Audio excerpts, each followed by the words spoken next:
Yeah, if you can cut your price in half. Right. Sometimes it's dramatic. Especially with something like that. Everybody's so conditioned that next year a new one's coming out that the sales drop off because everybody's waiting.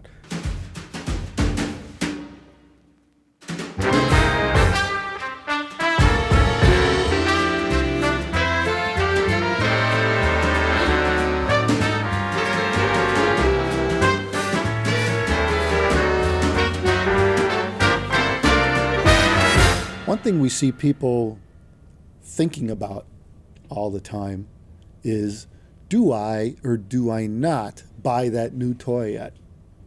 And part of the decision-making process is, well, maybe the company's going to come out with a new model pretty soon. Mm-hmm. And so if I don't want to buy this one and then have it obsolete, in a month or two or whatever. And it's a fear that is justified, right? I mean, it happens, and it's probably happened to everybody at some point. Sooner or later, it's going to happen to you if it hasn't, And, well, you see with like Apple products, there's websites that track the release times of different products. And so well, last time the iPhone was released on this day, so we expect a new one here. And you look at historical trends, whatever, you draw conclusions. And you could kind of sort of judge based on how old the product is and how often they were historically changed. You could judge whether or not there's likely one in the future.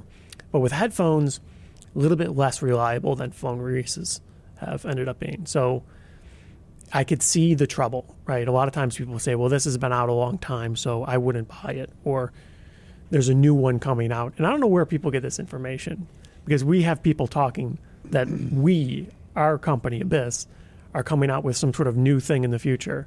And it's like news we're to us. unaware of it, right? So really. It's very curious that people are getting this information somehow, because... Well, it's called a rumor. Mm-hmm. The rumor mill. Yeah, who knows where those start, huh? Yeah. Somebody starts and it's like, they're going to come out with a new 1266. It's like, we're not even working on that right now. Not even thinking about it. Right, because people draw conclusions. Like when Diana TC came out, everyone said, well, logically it follows that a new 1266 is coming out. Yeah. It's not really how it works. Not necessarily, no. But, clarification. Given long enough span of time, something new eventually will come out probably. But right. It's not, and that's the thing. I think people think that they're stuck on a certain period of time. And maybe it's because they know they've seen other companies change it up every year, or, so on and so on. And I mean, one thing you can look at is the maturity level of the company, like how long they've been around. And and also their track record, right? And you look at companies and go, well, do they come out like Apple, right? They come out with a phone every year. It's almost a given, right? Mm-hmm. It's going to happen. So there's no, you don't even have to think about it. Are you going to wait or not? Do you need a phone now, or are you going to wait till the fall, right? Or whatever. And other companies are like, it's way more random. And I mean, companies like Apple might have to do that, obviously, because it's high tech. They're in a huge industry. They're selling hundreds of millions of pieces. Whole different ball game, right? And they've probably figured out, I think most companies look at sales, like where do sales begin to drop off with a product? And they probably know that their sales cycle, or their cycle time for a product is X. Especially with something like that. Everybody's so conditioned that next year a new one's coming out that the sales drop off because everybody's waiting. Once it gets to a month or two before a new one comes out, sales drop off. It's kind of, what do you call it, self-imposed. Yeah. With headphones, it's a little different, though. With headphones, a lot of times, especially with more mature companies, they most likely are looking at sales. They're looking at, in the market, is the product still relevant? Are people still looking at this product in a desirable light that they want to purchase it?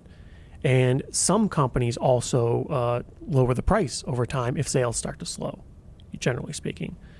Maybe they have enough margin in it where they feel that's justified, or maybe they just have such a big factory running these things. That's, at the time, the easiest way to improve the sales. Because to some companies, that's a really big factor. It depends how big you are. Or like you said, they have so many pieces, they're eliminating inventory before they're trying to get rid of them. I mean, it's just like, given Apple, same thing. Like last year's model gets cheaper when the new one comes out. So some people actually wait for that. They're like, well, I know I can get this one cheaper if I wait in 2 months. That's a fair point too. Yeah, because generally speaking, a new model makes the old model. I mean, it might not happen. Well, especially not always, if you're 3-4 gens back. Well, yeah. Occasionally, it actually increases the value of the old models.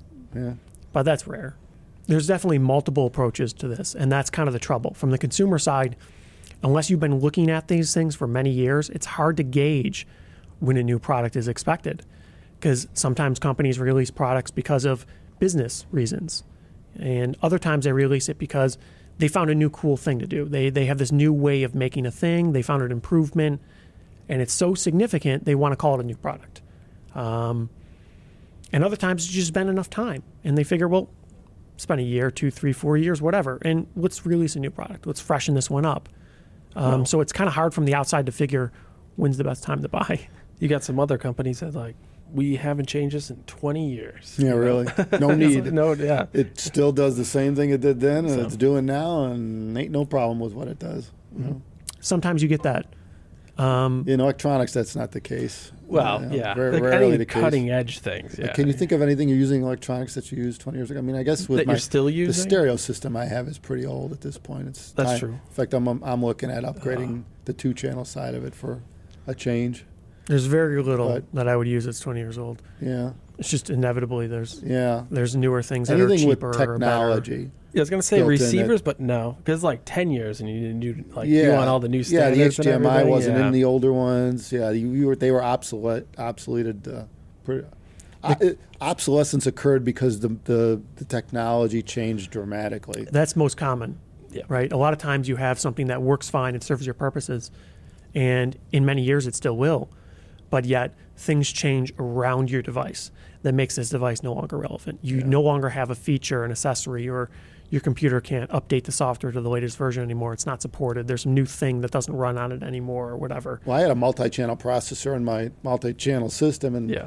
it reached a point where I couldn't deal with it anymore because it didn't have any HDMI inputs. Right. It had 9 SPDIF inputs. It had optical. It had no HDMI. It's like, well, you reach a point where it just ain't working anymore. It just ain't working for you. You that's the can't thing. adapt it. You know. The thing is like, yeah, that cycle's getting shorter though now because everything is like advancing quicker. Because like if you have like a 1971 like analog receiver, you can still use it today, right? Well, yeah. I mean, it'd be the same as it was then, AM, FM. right? Yeah. Radio But- stations still exist. But when you start talking about anything with HDMI, yeah.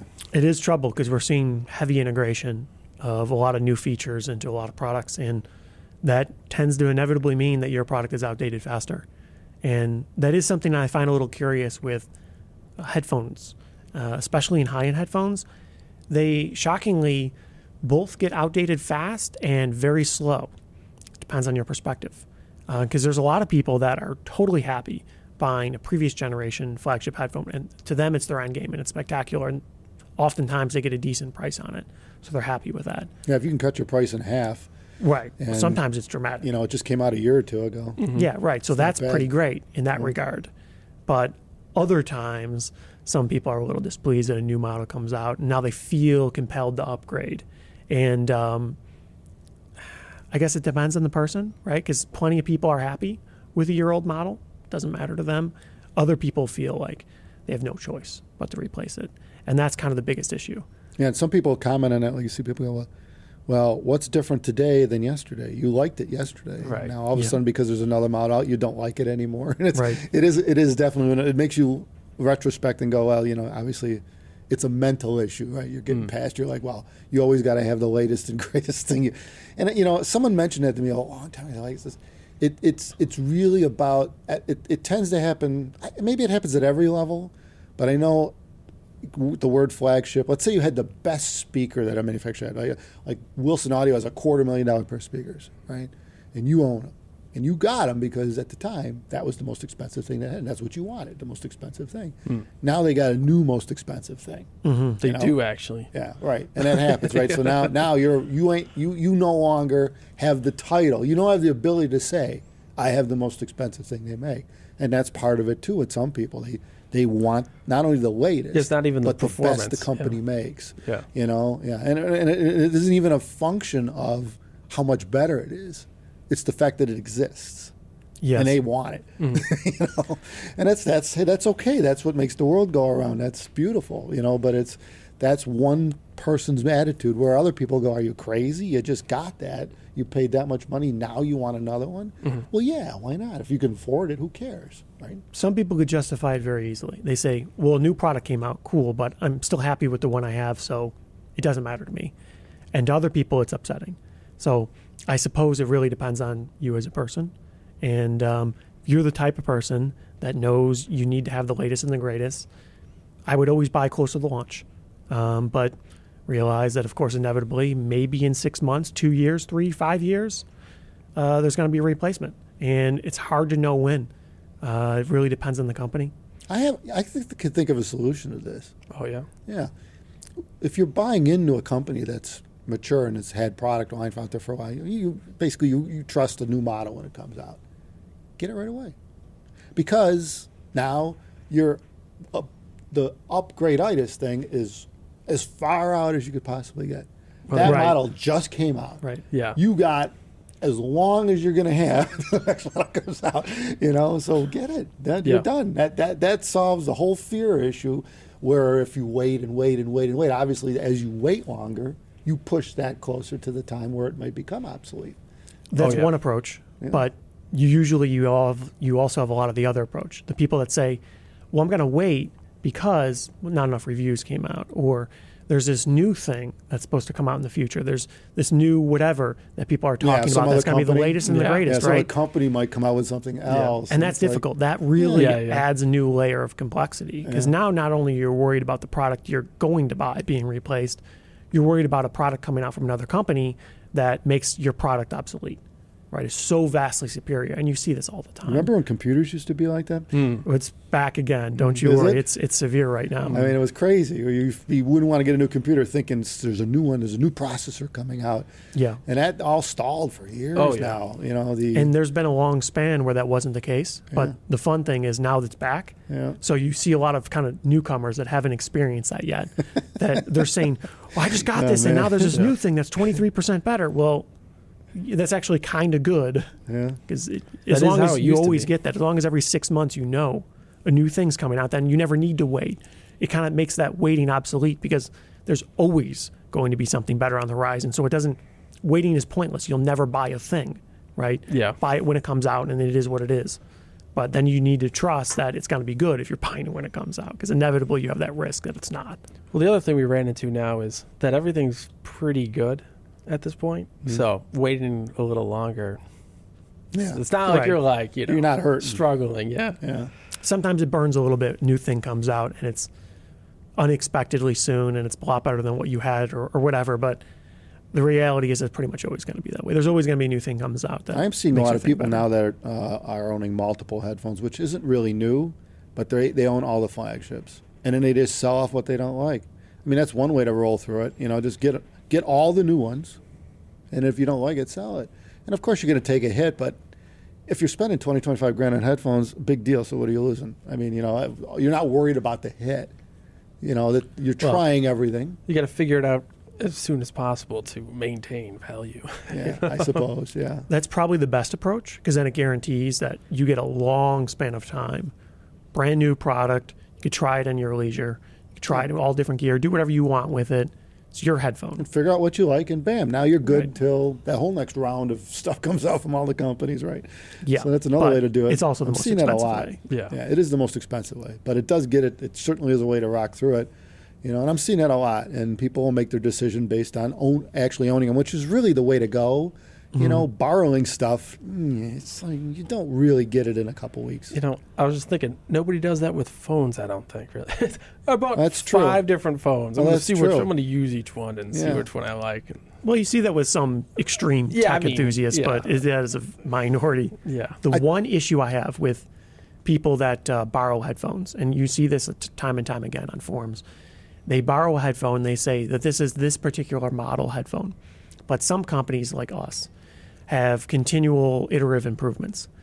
So the product you bought isn't necessarily entirely representative, or the product you borrowed isn't necessarily representative of the product you would buy if you were to buy that product new. And that's one issue. You see this with a handful of companies, kind of like more techie companies, I guess, do the same thing. Like you look at like Tesla as a good example. Well, there's revs.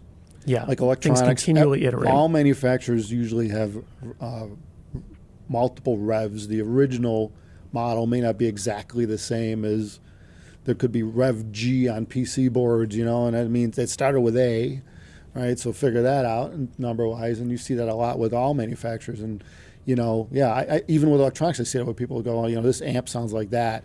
And it's like, well, what vintage is it? I got it when it was new. I said, well, how do you know they didn't change it since? So now reviewers and people that own the current Rev are talking about it and saying it's the greatest thing. So if someone goes out and buys a used one, that's the Rev A. It's difficult and to it's track. not the same. It's not necessarily the same. Might have issues, might do this. I mean, you just don't know what you're dealing with. But I see this all the time where it's like you're not really comparing apples to apples unless you get the new product. Speaking of apples, Apple's the one that really with iPads, just calling them iPad. You're like, I don't even know. I own this one. I don't even know which one it is. I have no idea. It's like, I don't know. Past Gen 2, I lost it. So confusing. Yeah, right. That's a different Well, problem. they even stopped that now, right? They don't even know, right? They just it's just like it's just iPad. a track. It's a model number. Well, they started. It's like, the new iPad. It's like, but you only could do that for so long. That's the only way you know. Yeah. There's always a lot of complex reasons why companies would do this, but there's been a somewhat recent trend in things like computer parts, where for whatever reason manufacturers have, say, an issue getting a particular component, and so they make the same thing with a slightly different part, and they call it the same.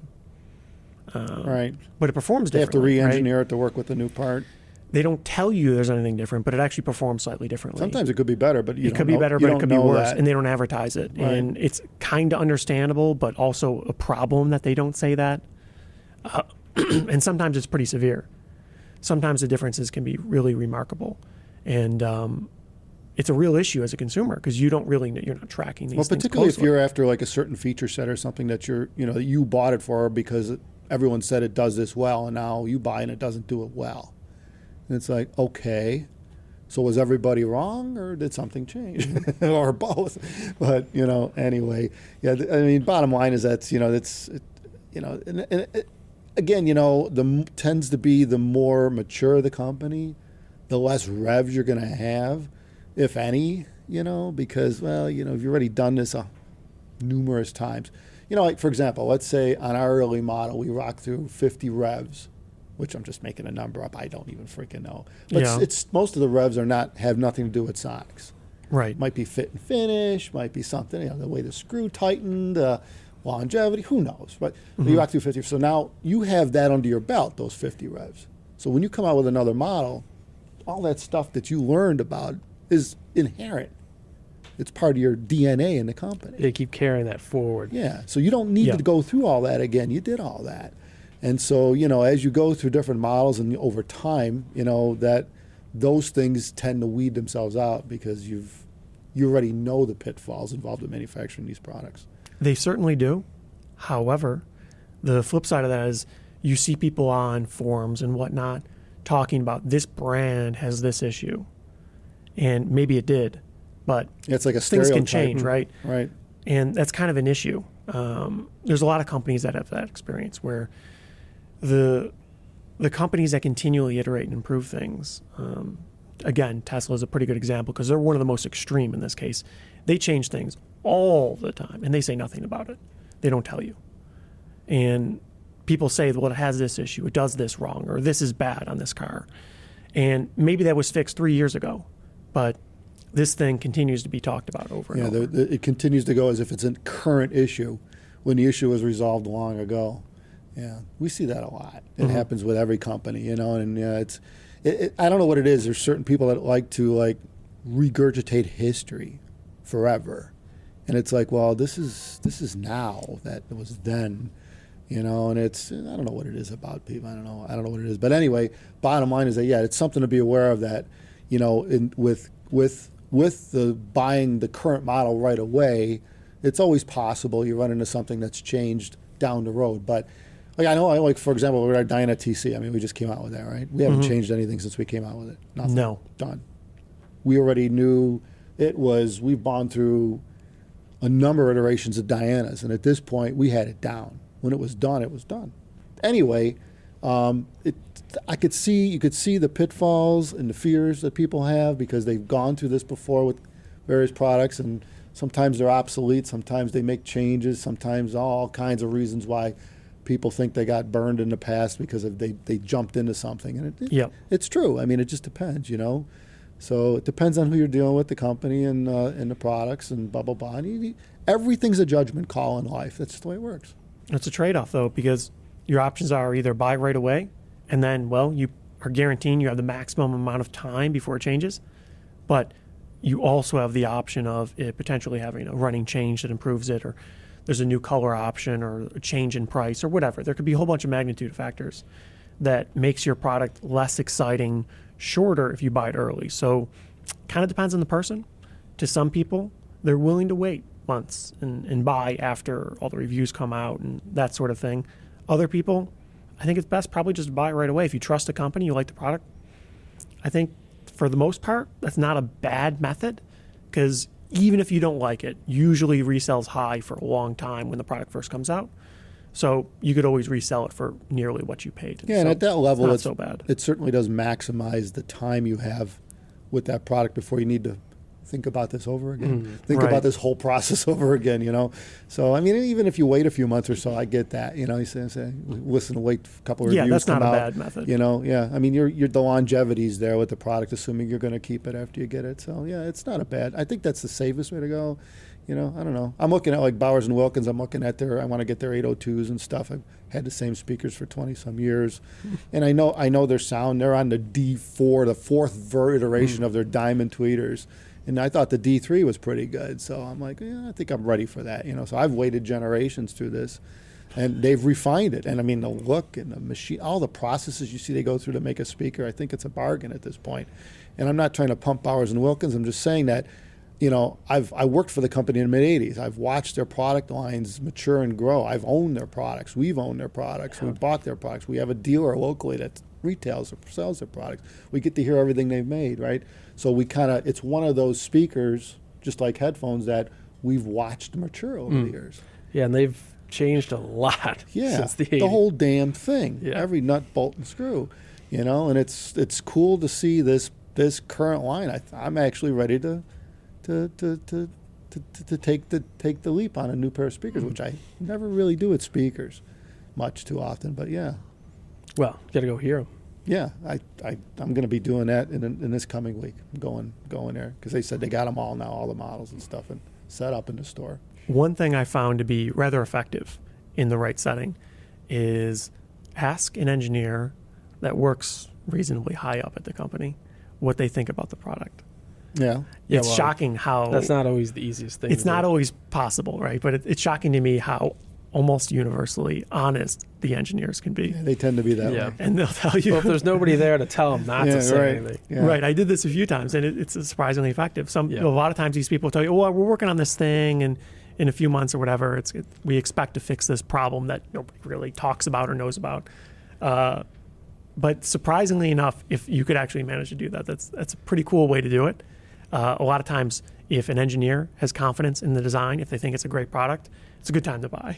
Yeah. Or if you see they're like excited about, you know, if they're excited about it, yeah, right, definitely. Because sometimes it'll just be like, it's all right. They'll be proud to tell you about what they did. Right. Well, assuming they just didn't come out of college and this is their first project. Well, if they've been working at the company a while. They've had to be working on the thing. Yeah. They got some history. They're experienced. Yeah. Then usually that's actually a pretty good method. So if you could have a chat with somebody that really knows what they're talking about, that works at the company. Unfortunately, they usually keep those guys away from the telephone. That's right. A lot of times they're too honest. Yeah, they're kind of busy making things. Well, that's But they don't know how to lie. But yeah, right. But or you get the guy that does answer the phone. That's in engineering, the lead guy or whatever. And he's experienced and he's excited about something. That could tell you something about it too. That he's actually excited about it. If it's not a sales guys like guy, that don't get excited too often. Yeah, that's right. Yeah, you've seen it all. You've been doing this for 30 years. Yeah, right. Yeah. Or even a sales engineer, even though they are sales. A lot of guys aren't sales. They're just hard to engineers that answer the phone. Right. You know? So they're not pushing anything on you. They're just telling you the way it is. Well, especially in like a you to the smaller company, application. though, you run into that where it's like, well, you know, the guy that's making something is answering the phone sometimes, you know. Sometimes I call companies up asking technical questions about a random product or whatever, and they have no interest. They don't care. They know nothing about the product, right? And that's kind of off-putting. But then occasionally you call up a company and they're excited about this one particular product. And sometimes they could even sell you on something you didn't know you wanted because they're so excited. They think it's the greatest, right? And if you could get that experience, it's kind of a good option. So that's one of the cool things about going to shows.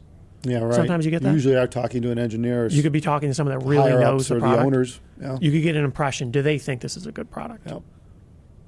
I think that's powerful. Yeah, agreed.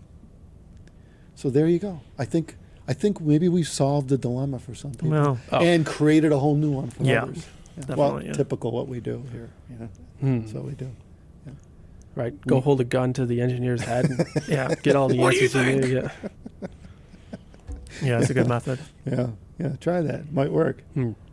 Well, right here you got everybody right here at one table. So here we go. G2G. Right Yeah, well, I guess like Apple, you got 10,000 engineers working on a project. Wow, Yeah. everybody's It's got a little so- harder. Yeah, Yeah. I don't They're think you're excited gonna talk about this, to like them. one thing they changed. Oh, or I worked on whatever. the screw. Oh. Yeah, oh, it's a nice. Yeah, the screw. most excitement you'll see is when they do those big shows and they're on the stage and that's it. That's the first and last time you'll talk to them that year. Yeah, So- but those guys are excited about everything they've ever done. Well, so, that's true. Yeah, Yeah, they have to be.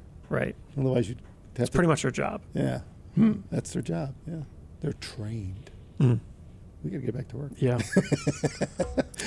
Okay. So, on that note, as usual, we have to say au revoir. That's French. Tish, that's French. Take care, Okay. everybody. Thumbs us up. Take care.